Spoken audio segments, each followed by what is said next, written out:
So ayan, what up mga ka-Uzi? Ito na nga pala yung mga fabricated parts natin sa bagong project natin. Single coil machine and spring type. So ito lahat yun. Ito yung frame. Uh, Metal frame siya. And low torch lang. So medyo meron siyang parang titanium effect.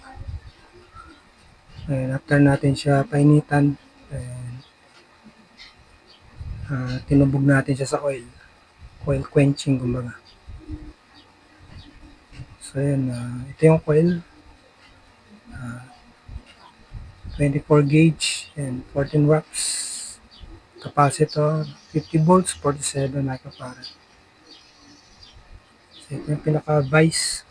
Yung, the usual lang naman na vice na ginagamit natin. To lessen the weight, aluminum na yung ginawa ko. Medyo mabigat kasi siya. Naglalaro siya ng around 180 grams. So yan, assembly natin to. And after nun, test fire natin. So ito mga kusi, done assembly with this armature bar. This will be the tension spring and also bearing siya. Ayan, i-connect lang natin yung vice dito sa pinaka frame. And after nun yung coil.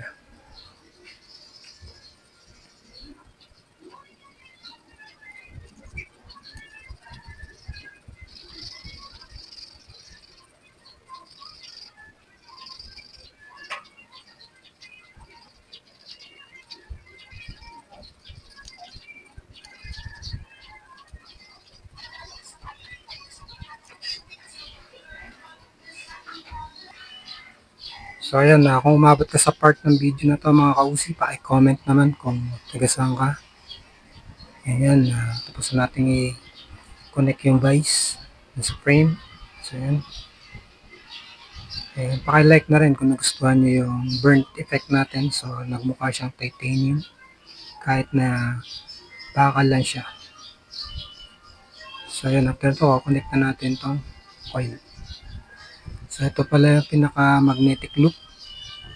So, importanteng meron yan kahit na steel frame siya para walang masasayang na magnetic field. So, yung ikot ng magnetic field niya continuous. So, ayan. Kabitan natin tong coil.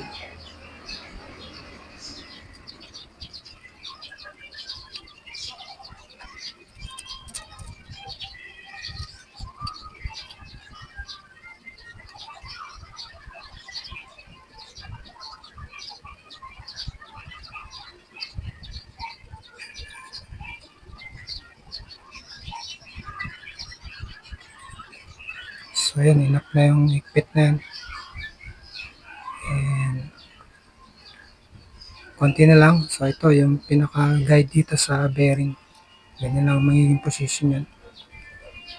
So, ayan. Ganyan.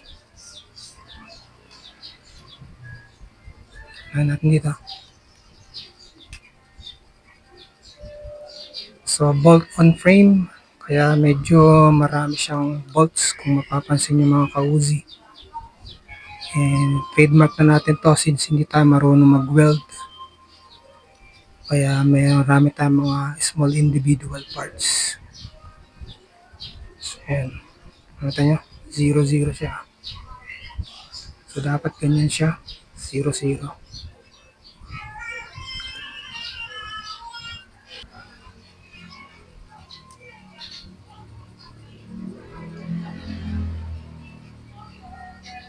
Pero pasensya na mga ka-Uzi kung medyo maingay sa pwesto natin.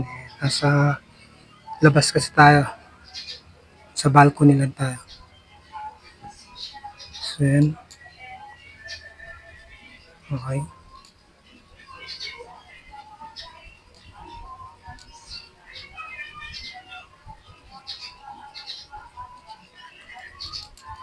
So, para magka-tension siya, kukonect lang natin dito.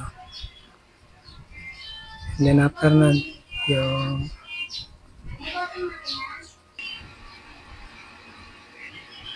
So, ito na ikakabit natin dito, yung pinaka ano niya, binding post para dito sa ano, back spring niya. Okay. So, yan mga ka-Uzi, tapos na natin i-connect yung binding post and then yung ano na ilagay na rin natin, tension spring niya. 0.8 pala yung wire diameter niya. Yung pinaka wire yan. Thickness ng wire. And 20 mm naman yung haba niya. So, sakto-sakto lang yung tension niya. Hindi masyado matigas. Para hindi rin siya mag-overheat. So, ayan na. Ipit na natin dito. Pinaka-bolt.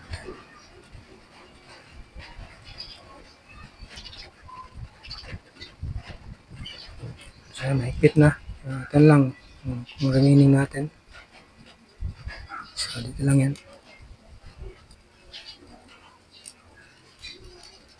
Brass pala itong gamit natin.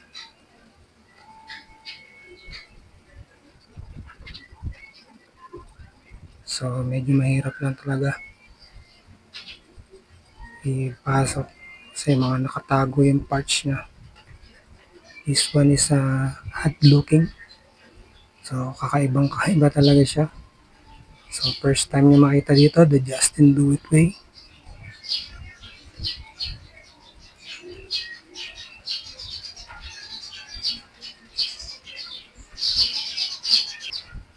So, ayan mga ka-Uzi.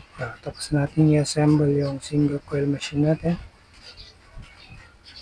So, kulang na lang dito, iso-solder natin yung pinaka-wire dito. And yan, test fire natin siya after nun. So, ayan mga ka-Uzi. Dito na yung power supply natin. Nasa 6.6 siya ngayon. And test fire na natin ito mga ka-Uzi.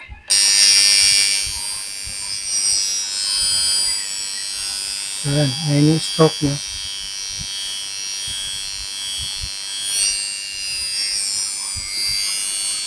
So, what do you think mga ka-Uzi? This was the most odd looking single coil machine na makikita niyo siguro sa internet o design sa lobby ng bahay ni Justin Do It. So, ayan yung stroke niya mga ka-Uzi.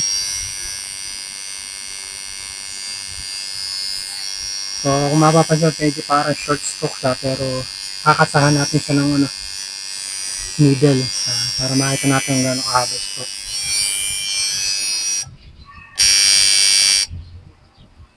Ayan mga ka-Uzi. So, ayan na. Mga ka-Uzi. Loaded siya ngayon ng 11RS. Tingnan natin. So, siyempre rubber band. Para less vibration yung needle natin. So, ganyan ang kasa niya. Ayan, 6.5 siya ngayon mga ka-Uzi. So, ayan yung stroke.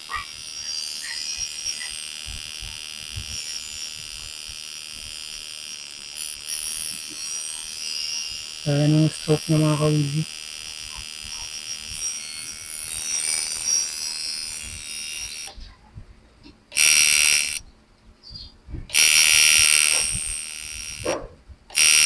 Ayan, yung stroke ng mga ka-Uzi.